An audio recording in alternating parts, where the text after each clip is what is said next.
स्तंभ स्तंभाभ्यंतर गर्भ भाव निगदत व्याख्यात स्तंभाभ्यंतर गर्भ भाव निगदत व्याख्यात अतद वैभवो।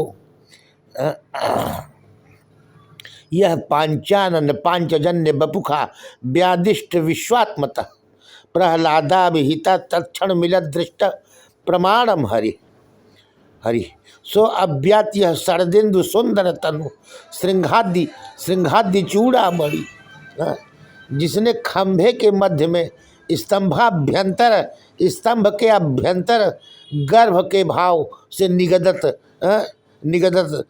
खंभे के मध्य से निवास कर अपनी व्यापकता नरसिंह शरीर धारण कर अपनी विश्वरूपता सुव्यक्त कर दी। वह प्रहलाद वचन की सार्थकता में प्रत्यक्ष प्रमाणभूत शरदेंदु जैसे निर्मल कलेवर वाला सिंह गिरिभूषण भगवान हरि आप सबकी रक्षा करें। स्तंभाभ्यंतर गर्भ भाव निगदत व्याख्यात वैभवो। यह पांचानन पांचजन्य बपुका व्यादिष्ट विश्वात्मतः प्रहलादाभिहितार्थ तत्क्षण मिलत दृष्ट प्रमाणम हरि सो अव्यात यह शरदिंदु सुंदर तनु नृसिंगाद्य चूड़ामणि पांचानन पच विस्तारे विस्तृतम आनंदम जस्य, जिसका आनंद विस्तृत हो उसे पंचानन कहते हैं, अथवा पांच जिसके आनंद हो उसे पंचानन कहते हैं। एक मुख और चार पंजे से आक्रमण करता है इसलिए सिंह को पंचानन कहते हैं। पांचजन्य मनुष्य भी होता है। पांचजन अर्थात नृसिंह भगवान नर और सिंह दोनों रूपों में प्रकट हुए भगवान सकल विरुद्ध धर्माश्रय रूप लेकर के प्रकट हुए, इसलिए स्तंभाभ्यंतर गर्भ भाव निगदत व्याख्यात वैभवो। यह पांचानन पांचजन्य बपुखा व्यादिष्ट विश्वात्मतः प्रहलादाभिहिता तत्क्षण मिलत दृष्ट प्रमाणम हरि सो अव्यत शरदेंदु सुंदर तनु नृसिंगाद्य चूड़ामणि भयम द्वितीयाभिनिवेशतः स्यात् ईशादपे तस्य विपर्यस्मृति तन्मायया तो बुध भजे तम भक्तैक एषम गुरुदेवतात्मा। ईश्वर से विमुख पुरुष को उनकी माया से अपने स्वरूप की विस्मृति हो जाती है। भयम द्वितीयाभिनिवेशतः स्यात्, द्वितीयाभिनिवेश हो जाता है। ईशादपेतस्य ईशाद विमुखस्य ईशादपेतस्य विपर्यो अस्मृति। इस विस्मृति से ही मैं देवता हूँ, मैं मनुष्य हूँ, इस प्रकार का भ्रम विपर्य हो जाता है। देहादि अन्य वस्तुओं में अभिनिवेश तन्मयता होने के कारण ही बुढ़ापा मृत्यु रोग आदि अनेक भय होते हैं। इसलिए अपने गुरु को ही आराध्य देव परम प्रियतम मानकर अनन्य भक्ति के साथ उस ईश्वर को भजेत समन्ताद भजेत। ईश्वरादपेतस्य परमेश्वराद विमुखस्य पुरुषस्य तन्मायया अस्मृति। जो परमेश्वर से विमुख प्राणी है उनको भगवान की माया से स्वस्वरूप का विस्मरण हो जाता है, तदनंतर विपर्य हो जाता है। विपर्य माने अन्यथा भान या अन्य में अन्य बुद्धि हो जाती है। अकर्ता में कर्तृत्व भाव, अभोक्ता में भोक्तृत्व भाव, एक में नानत्व भाव, यही विपर्य है, उल्टा ज्ञान।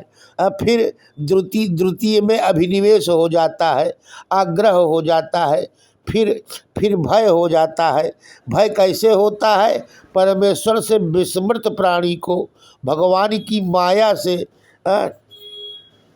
स्वरूप विस्मृति होती है और स्वरूप विस्मृति से विपर्य हो जाता है। विपर्य से द्वितीयाभिनिवेश हो जाता है, द्वितीयाभिनिवेश से भय हो जाता है। अतः गुरुदेवतात्मा गुरुदेवतात्मा सन गुरु देवतायांच आत्मा मनोजस्य असौ गुरुदेवतात्मा, अर्थात गुरु और देवता में मन लगा कर के मन से उनकी पूरी भक्ति करते हुए तब ईश्वर में वह आ भजेत, उसी ईश्वर को असमन्तात सर्वतो भावेन भजेत।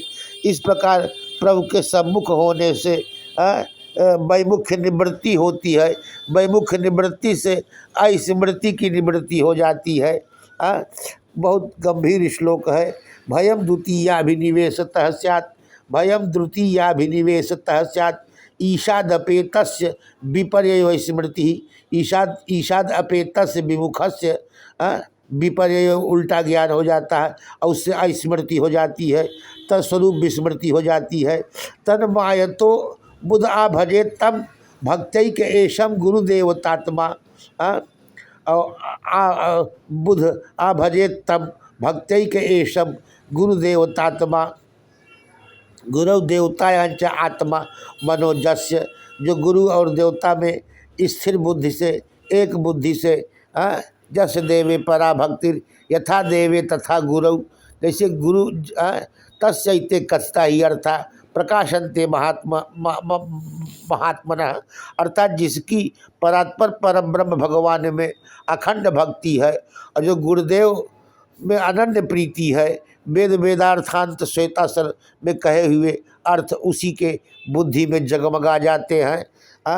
तो भयम द्वितीयाभिनिवेशतः स्यात् ईशादपेतस्य यतो भयम तन्मायया भवेत् अतो बुधो बुद्धिमास तमेव आभजेत, ननु भयम देहाद्यभिनिवेशतो भवति, स देहा अहंकारात् का अहंकारतः, स च स्वरूप अस्मरणात् किमत्र तस्य माया करोति, अतः ईशादपेतस्य ईश विमुखस्य तन्मायया अस्मृतिर भगवतः स्वस्वरूप अस्मृतिर ततो विपर्ययो देहो अहमिति, ततो द्वितीयाभिनिवेशात् भयं भवति।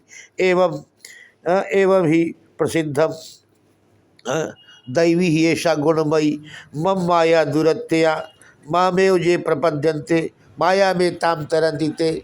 ये गुणमयी माया जो भगवान को प्रपन्न हो जाता है वही इससे तर जाता है।